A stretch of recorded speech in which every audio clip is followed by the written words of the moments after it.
Ladies and gentlemen, thank you for watching the Matt Black Show. Here we go. We got another wild DJ in here. So we got Brian Tedder up in the house today. Looks like he's going to throw some all kinds of funky little beats there for your brain.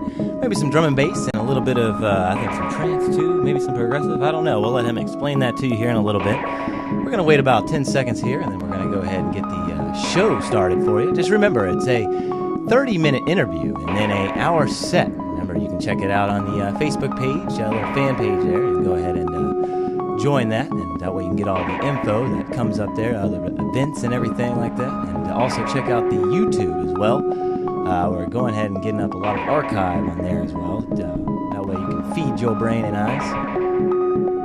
So just go ahead and stand by, and then we'll get the show on the road for you.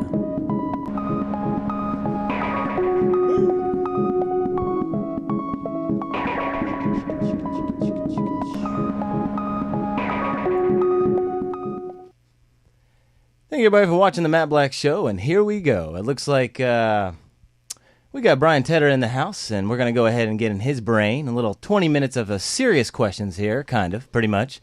And then 10 minutes of some crazy questions. Then we'll go ahead and shut it down and flip it around for that DJ set for you. It looks like I don't have the chat up quite yet. You guys can go ahead and post anything you want in there. I'll get it up here in 1 second to see what you're talking about. You can post anything in that chat that you want. You want to ask Brian something crazy, sexual, music-related, personal, it does not matter. We can always throw it in there and ask him if he can answer it there for you. Remember, you got to join the crowd to be a part of that chatting party, just to let you know. But let's go ahead and get in his brain. Now, Brian Tedder, tell everybody a little bit about yourself and where you grew up. Well, I grew up in Atlanta, in Buckhead. I went to Woodward Academy. If anybody went there, shout out to Woodward Academy. I started playing music at a really early age, started on piano. Anybody who's listened to your show before may have caught our last interview. I talked about how I started out playing piano and then played a lot of instruments at Woodward. That show we did before, that was... you remember what month that was? Man, I don't. It's been several months ago. But it was a fun show. I had a great time. Yeah, we have advanced a lot since then. So this place looks awesome now. I really like what you've done. Well, professionalism, that's what I'm talking about. Trying to get there, but everybody let you know. Hopefully the sound sounds a lot better there. We don't have any of those voltage spikes going on, so it should be a great show. So just keep on paying attention here, and it will get wild, just to let you know. We might all be doing a little bit of liquid courage. You just don't know that, but you might be able to find out at the end. So, Brian, so what kind of music do you play? Well, that's a very interesting question, Matt. Like tonight, I'm going to be playing a few drum and bass selections. I just got some new tracks, so I'm going to share those with everybody, and then I'm going to go into some trance. But over the years, as far as DJing, I started on tech house and drum and bass and trance really early, and then, you know, I've played breaks and all kinds of stuff. Me and Tyler used to tag a lot of, Tyler Sexton, my homeboy at Digital Horizons. We used to tag a lot of trance and breaks together, all kinds of stuff. But, you know, on the side, I also do acoustic blues and rock.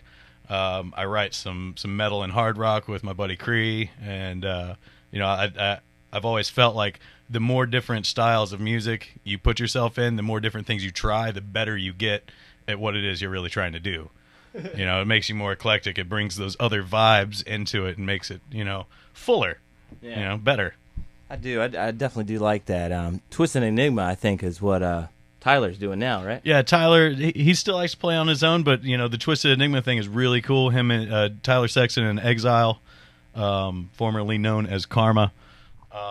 You know, their tag team is definitely tearing it up. They're probably the hottest act on Digital Horizons right now out of our 16 or 20, but I don't even know what the count is right now, how many DJs we got. It's a lot. So make sure everybody checks out my little fan page there. You can enjoy that event. That's one coming up here pretty soon, so make sure you check that out. So basically, Brian, what do you have in store for everybody tonight? Well, like I said, since you are basically filling in for, I think, DJ Nook that was supposed to be on the show, you know, I always say to everybody out there, you know, always survive before you play. And I think he had a couple of issues that he had to survive over, so I give him mad props out there, mad love. But we got Brian Tedder to throw it down, and he'll let you know what he's going to do for you.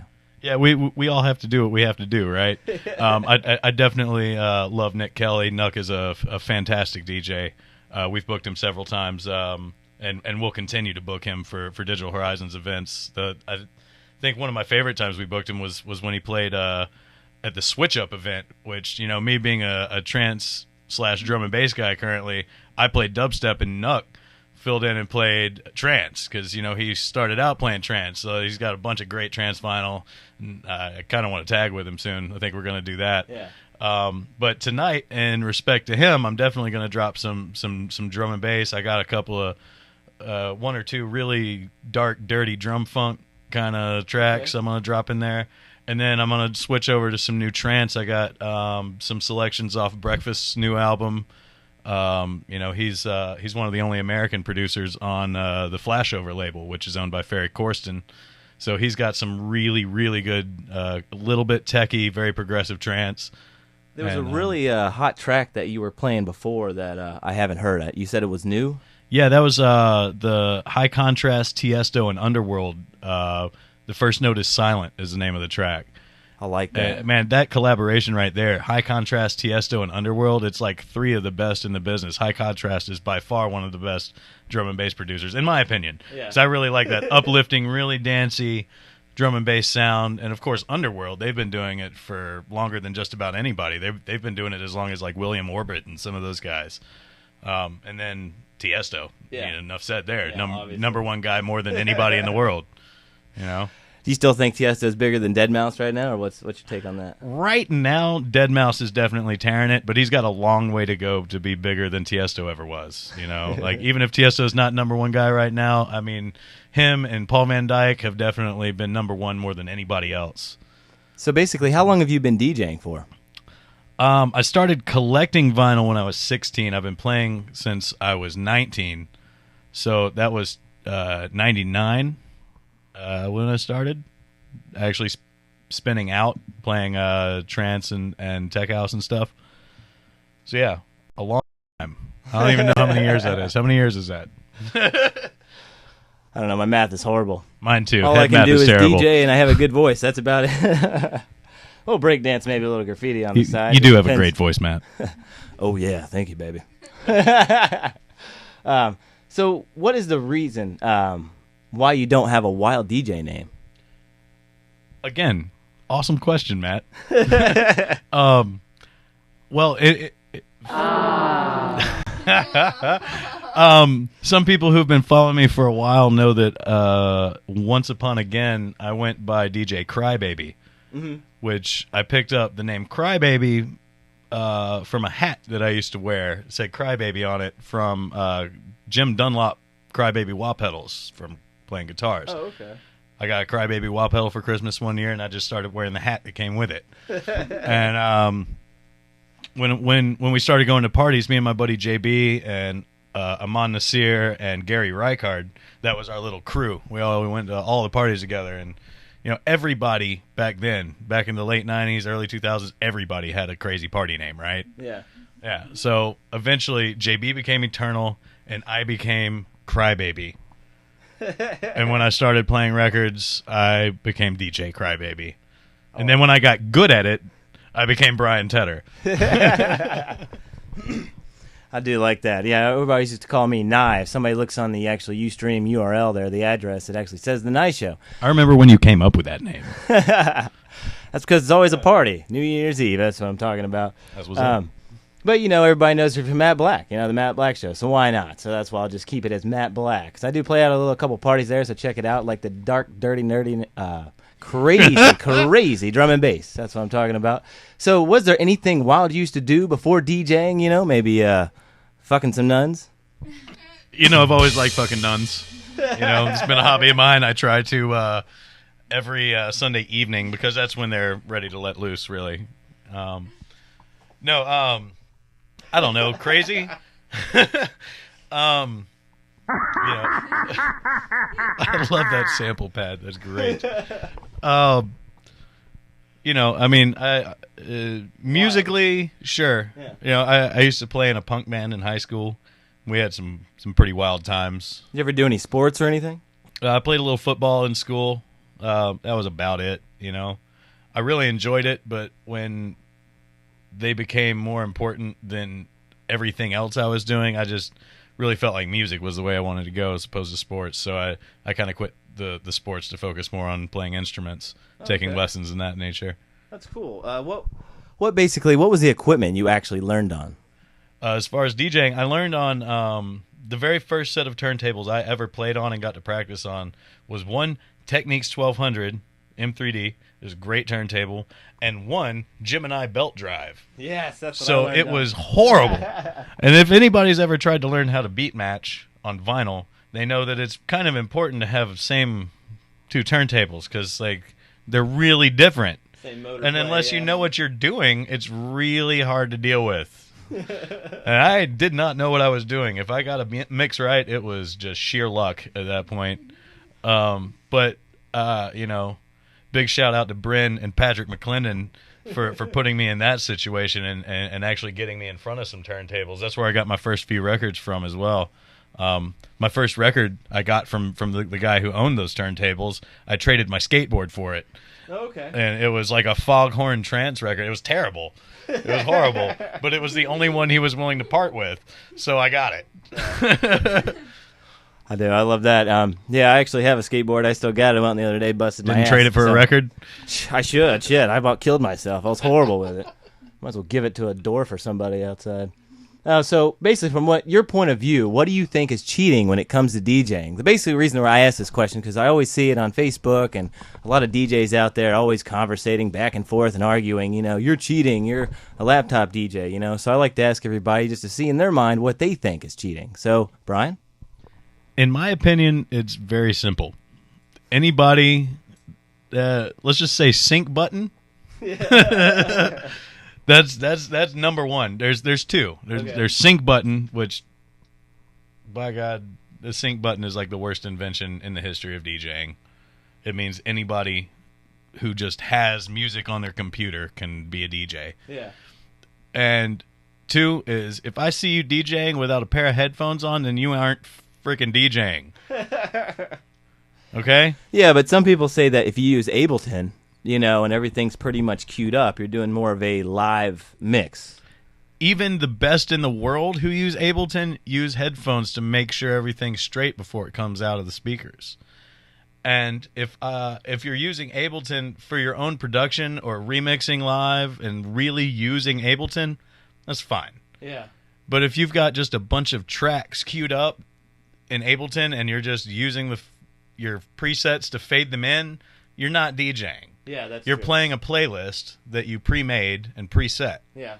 You're not DJing. So basically making you could probably put it in a CD. And That's that studio would be, production. Yeah, studio production. Yeah. Okay. I like that. That actually go and answered that question really well.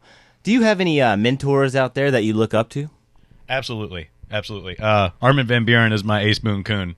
That guy has made more like amazing melodic trance tracks than anybody on the planet. I've got his record label tattooed on my right arm. You know, I mean, when I was first getting into the music, it was Armin, Paul Van Dyk, Ferry Corsten, and Tiesto. Those were the guys, right?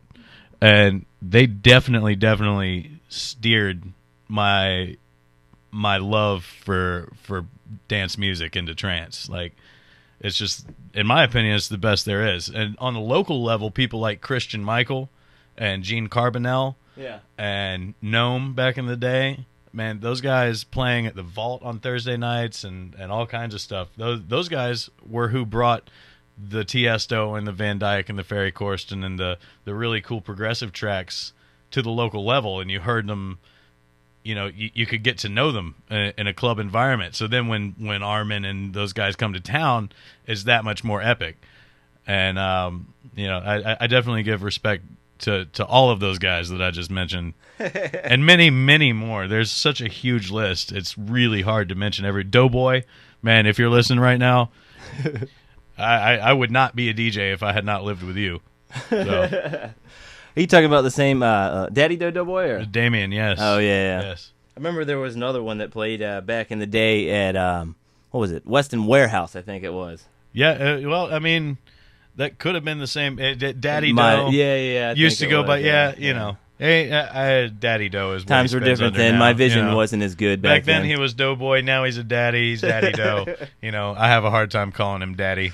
I love it. You got really good mentors there, man. You really answered that question. Great. That was awesome. Thank you. Basically, before we shut it down and flip it around for those, actually, we're going to do some crazy questions in there for you. So, do you have any the goals out there for your DJ career? Of course, you know, my main goal since I started out is really simple. It's not like an actual goal. It's just I want to play for the biggest, best crowds that I possibly can. Uh-huh. Like whether it's here in the States or overseas, it doesn't matter. If the bigger the crowd, the more happy I am. I want to play at Global Gathering. I want to play at Creamfields and Dance Valley, all those big European festivals. Yeah, Creamfields. I've heard crazy stories about that one. Dance that is Valley massive. is really the one. You know, me being mainly a trance lover. Yes. Dance Valley is definitely the trance lover's paradise. That and Colours Fest in Glasgow, Scotland, are like the two. From what I hear, I haven't been to any of them yet, but from what I've been told and read, those are the trance festivals to be at. Yes. And I definitely want to check those out and be on the bill for that.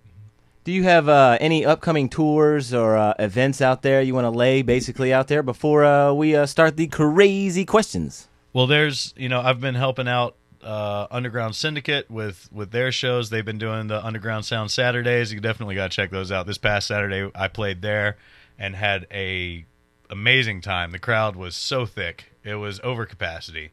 Wow. And they got another great show coming up this Saturday with Echo. Also, Digital Horizons, we're planning a couple of shows that have not quite been released yet, but if you pay attention to my Facebook wall and to the Digital Horizons ATL wall, they're going to be released soon, as well as a new weekly that I'm starting up. It'll be every Friday at Scene City, which is at 150 Pine Street. Okay. 150 Pine Street, right downtown. A great venue. I just went and looked at it again today. It sounds great in there. It looks awesome in there. It's going to be a good time. Yeah, I got to check that out. And you said, hell, if you don't mind me, I might come down there, throw a little bit of beats, Absolutely. too. We would love to have If you don't want my dark dirtiness, then I'll throw some funky little breaks for you. You know we love the dirty. Cool. All right, ladies and gentlemen, to let you know, we're going ahead and do the crazy questions. Uh-oh. For some of you out there that do not know, just to let you know, that this is basically just a little point of the view of the DJ's mind, just to flip around any kind of wild question I throw in there. This is where he stumps the DJ. Basically, some of them are just totally off the wall, and you ask him, why the hell is he asking that? Well, you'll see why. Because you can see just to get an idea of the way his mind works. So let's start the crazy questions there for you. Now, do you think being a DJ gets you more play in the bedroom, or is that just a myth? Well, it's hard to tell since I got so much play already. No, I mean...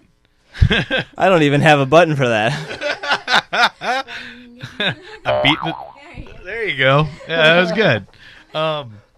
No, I mean, it definitely gets you more attention. I'm not going to lie to you. It definitely gets you more attention. Whether it gets you more play in the bedroom, I think that's probably up to the DJ. Yeah. It definitely hasn't hurt. I'll say that. Oh, great. Okay, so you would say a myth, or? Myth not busted. Myth confirmed. Yes. All right. Now we're going to go and do the, hope you're ready for that 3-part question. This is something I do. It kind of stacks up like a little ladder there and gets a little funny little part there at the end, just to let you know. All right. What is your dream equipment? That's very easy. I prefer vinyl, but I'm down with playing CDs too, because sometimes there's just stuff you can't get on vinyl anymore. Yeah. And even these days, there's stuff that's just not released on vinyl. That's true. So I would like to have a set of Technique 1210 M5Gs with a DJ M800 or an Allen & Heath Zone mixer. Either one is great. Beautiful. Yeah, I love Allen & Heath. Allen & Heath has really sharp electronics, man. And a couple of rack mounts on the top, the Q. I think they're made by Odyssey, the Q mount, whatever it is. Little bracket that holds the CDJs. I'd like to have 2 CDJ 1000 MK3s on top of that. So I can queue up 4 tracks at a time and have everything available to me. That's what I like about the CDJs. You actually can put them at an angle instead of the vinyl, which... It's got to be I leveled. love vinyl, though. Hell, I mean, that's, They should make something more lightweight, like CDs. Oh, yeah. CDs. Yeah. Yeah, they actually discontinued little Technique 1200s there, so I had to eat them up before they got them going, Even these old beat-up sons of bitches are worth like $1,000 a piece now. Yeah, I think I bought mine like, was it 3 months ago, and cost me like $650. They're ridiculous now. If anybody cares, these techniques right here in particular were from the Globe Theater. Oh yeah, that's right. That wild-ass place. Yeah, so tons of people have played on these turntables, including myself a lot. All right, the next part of that question, we're going to take your dream equipment, and now let's put it in 2 of these 4 parties. Number 1, a bring an exotic pet to a girls' clothing optional party. Number 2, a field rave party with only a grand prize of $20. Number 3, a neon latex party that pays $4,000, but is located in hell, and the devil says he will take your soul after. The last one, a 60s theme party with all kinds of snowy substance, but this is a no clothes at the party or you do not get in. Which 2 out of the 4 do you pick? I'm going to have to pick the middle 2 there. The field rave with the only $20 grand prize and the neon latex party in hell where the devil takes my soul at the end because he already has it. So why do you actually, what's the reason for your choices? Well, field raves are always awesome. Who cares what the grand prize is? It's a rave in a field. You can't go wrong. And of course the neon latex party in hell. Yeah, there's obviously no rules there. Yeah, I mean, you're in hell. Everybody's in hell. There's like 13 people in heaven. Yeah, but that $4,000, you're not even gonna get paid if he takes your soul after. So hell, why not? Like I said, the devil already has my soul. See, this is the point of those questions. You just found out he doesn't care if he really gets paid or not. It's all about living life day by day. That's what I'm talking about. That is absolutely right. So now, let's take this to the next step. As the choices that you picked, what would be 3 crazy things that you would wish to see by closing time? Most of those I can't answer on the air. But, well, you might have to whip out the crickets on this one. I don't even know how to answer that question.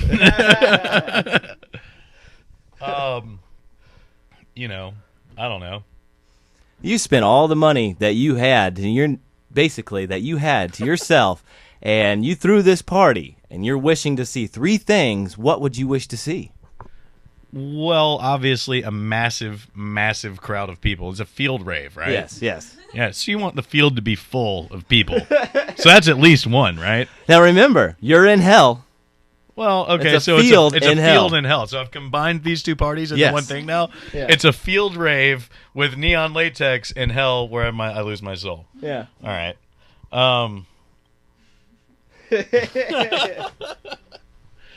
Wow. Thank you. The crickets have my answer. I just have to interpret what they said. I don't even know. Well, I answered it with 1. Yeah. Field full of people. I don't know. So you got all those devil crazy people that couldn't really make it and go to heaven. So everybody's in hell now, partying their ass off. I just spent thousands of dollars to throw a party in hell. Yeah. Yep. You picked it. That's a weird venue choice.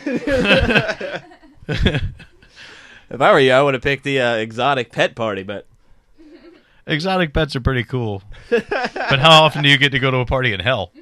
That is true. Hell, why not? A little devil there.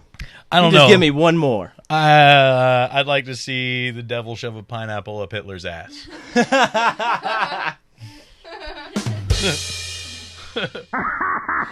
I love it. Okay, now everybody, ladies and gentlemen, let you know we're going to keep going here with the crazy questions. Who would you rather lose your girlfriend to? Because the 2 top little DJs here everybody knows about. Skrillex or Deadmau5, and why? Well, if I lost my girlfriend to Skrillex, I'd probably kill myself. So that being said, obviously I'd rather lose my girlfriend to Deadmau5. A, because he's from Canada and I know I'll get her back. And B, because he plays better music and I get down with that. I love it. Did you watch the Grammys not too long ago? Do you think it was all right when he played with with the band he actually played with? I actually missed the Grammys, but I saw the video of that, and it was pretty cool. Yeah. I respect that kind of thing. Okay. Yeah. I did. I liked it, too. We always have... We had a badass little guitarist on here, blues guitarist, and a lot of people know him as well that look at my page.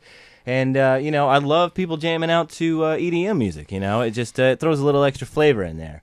So, basically, let's keep on going those crazy questions. Now, you more just crazy questions. Woke up, and you look to your side, and there is your equipment, 2 ass-shaking ladies, and 5 kangaroos. Basically, now... a genie comes up to you and says, where would you like to put this to use, and where would you pick, and how would you use this? Everybody loves ass-shaking women and kangaroos. I would have to take that back to the field party in hell. Because now I have kangaroos, so now it's also an exotic pet party. And there's ass-shaking women, so, how much better can you get? It's now a field rave with neon latex in hell with 5 kangaroos, ass-shaking women, and I lose my soul at the end. Which means I can go as buck wild as I want. Oh, you gotta love that. Just a bunch of naked ladies riding on kangaroos with hell with a pineapple, With a pineapple in Hitler's ass. Oh, God, this show's just getting way out of hand. I gotta love it, though. We are way out of control. Okay, now, what would get you just so damn excited that you would just have to rip your clothes off and keep DJing? Do you have any goals out there that would just, just be so awesome that you just couldn't take it anymore? You just have to feel that freedom of your last moment. Either A, I got signed to some uber major labels tour, like a big flashover Armada tour or something. I would probably want to rip my clothes off and keep DJing. Or if either Sandra Collins or Prophecy or DJ Rap walked in the room and ripped their clothes off also, then I would probably rip my clothes off and keep DJing as well. Yeah. Looks like we got 2 more little crazy questions there. I don't know if you answered this one on your other interview or not, but is there any wild, crazy story out there that you could say to the audience out there about being a DJ, something that you've experienced? We did talk about that, but I don't remember what my answer was. So, ladies and gentlemen, there have been so many crazy moments. It's really hard to cap them. I know Atticus talked about one, and that was a lot of fun. Yeah. It was there were a lot of substances involved in this one event at my house, and that was wild. They wound up with people pouring Gatorade in speakers and peeing on furniture, and DVDs became throwing stars, and there was a naked girl with purple hair jumping up and down on the roof of my neighbor's car. Normal DJ stuff. Gotta have the little invisible people there clap for you, because that was just awesome. I love invisible people. You're answering these left and right with all kinds of crazy shit. I love it. I got you, bro. Let's say you're the biggest DJ in the world. How would you actually live and spend your money before we shut it down and flip it around for that DJ set? Well, I definitely would not live out of my means in any one place. It would be spread all over. I would like to have, at least one place on each coast and one somewhere in the middle. Preferably, let's say I had all the money in the world as a DJ. Like, let's say I was Tiesto. Okay. Right? I would probably have a place in Atlanta, New York, Chicago, Dallas, LA, and Seattle in the States.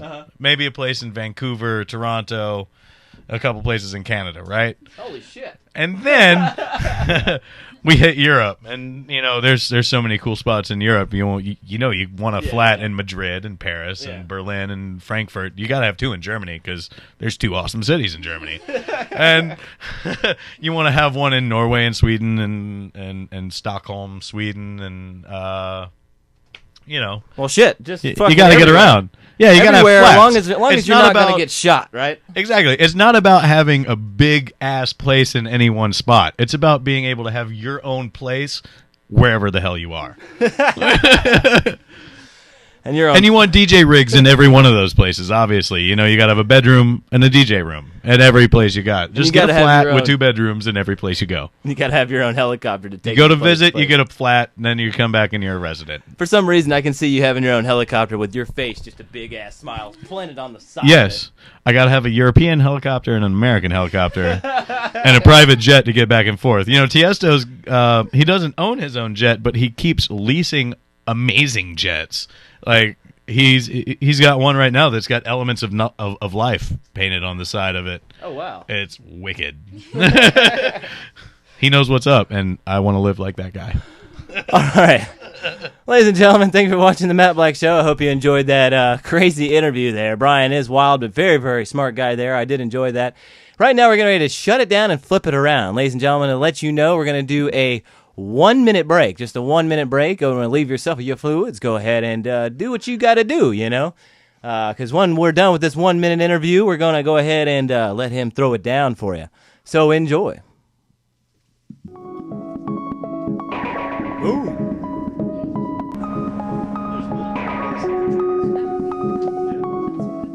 Some good tasting.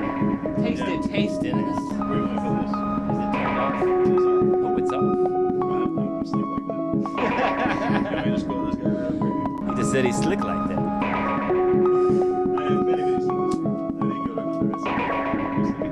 Fantastic.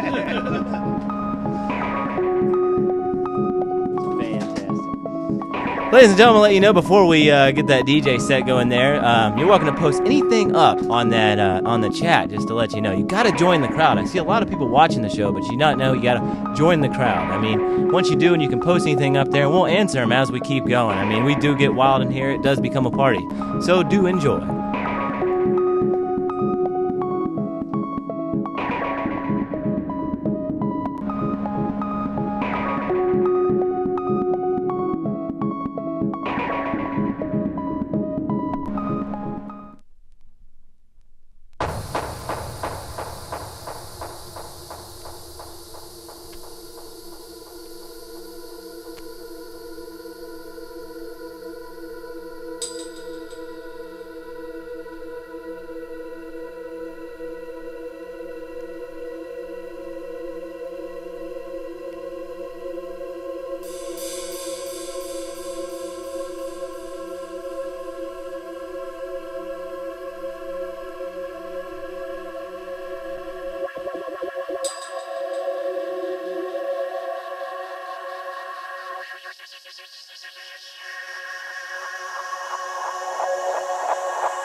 scares you about the woods?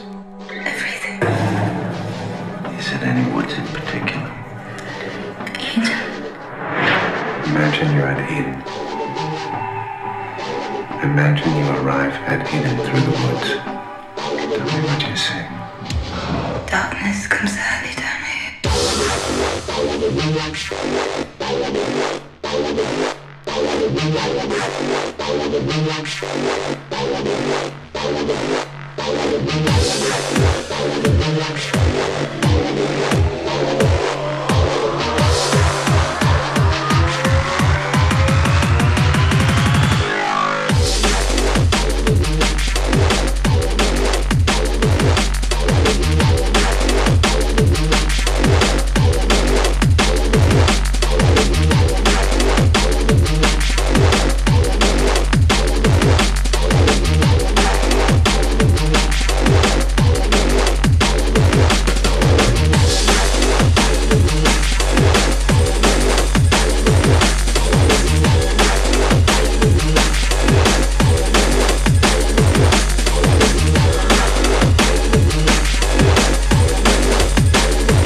Ladies and gentlemen, thank you for watching the Matt Black Show. That shit was wild. That's what I'm talking about. Mad props to Brian Tedder right there. I mean, drum and bass to show props out there for Nick Kelly, DJ Nook. That was going to go, throw it down for you just a little dirty. So he did a little dirty sweet, and I like that. Tried to throw that drum funk in there for you, Nook. I hope you liked it. We had a lot of views. Not too many people in the chat, though, but I do appreciate the people that were in the chat. Mad props out to Cassie, and Haste, and love you, Haste. Also DJ Prism, Comatose represent. And anybody else that might have just tuned in. Me and Haste are comatose if you didn't know that. Just to let you know, I mean, we party our ass off. We might have had a little Jack to bring your mama back, but, that's what happens, It's just a little bit of fun there, and we enjoy it, I basically do this for the love of the music, love of the EDM scene. Absolutely. So, when I do this, I just party the fuck down. That's what it's about. So we've all enjoyed ourselves, so just stay tuned here, and in about 30 more seconds, we'll get to that last little minute conclusion for you and answer some of those last minute questions that were on that chat. Oh yeah, one more thing I want to add. Just remember that most of these videos now are going to be posted on YouTube. You got to put The Matt Black Show. Just Google it, but you have to put it together. No spaces. The Matt Black Show, no spaces on YouTube. That's where this video will be posted, just to let you know.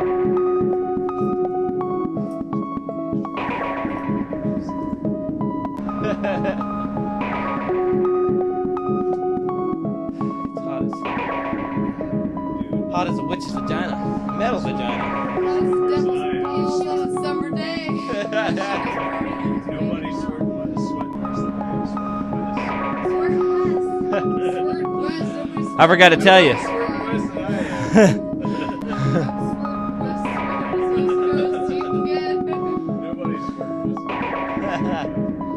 All right, here we go. Oh, shit.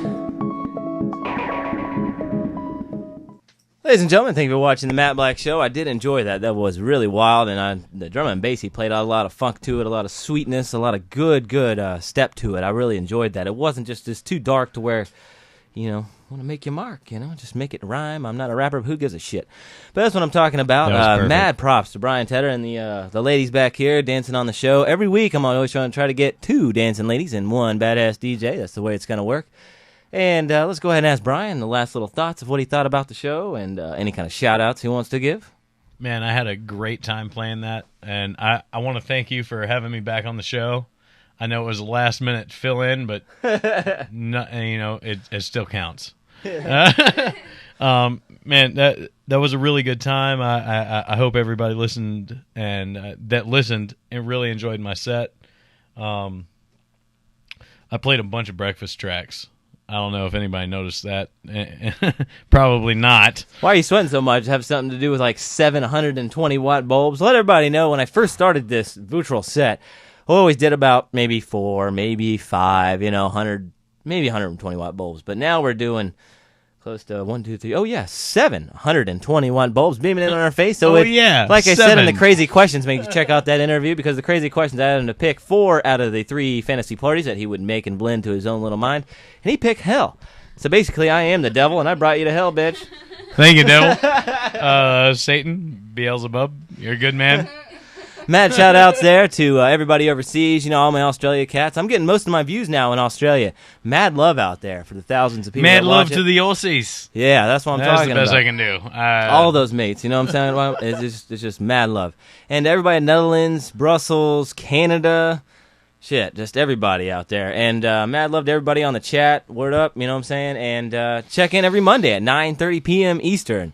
Any last little minute clips you want to get in there? Yeah, I want to give a shout out to my buddies in arms who listen in. I know there's at least 3 or 4 people that are listening in Morocco and Saudi Arabia and Afghanistan. I want to give a shout out to my brothers in arms who tune in to whenever I play online.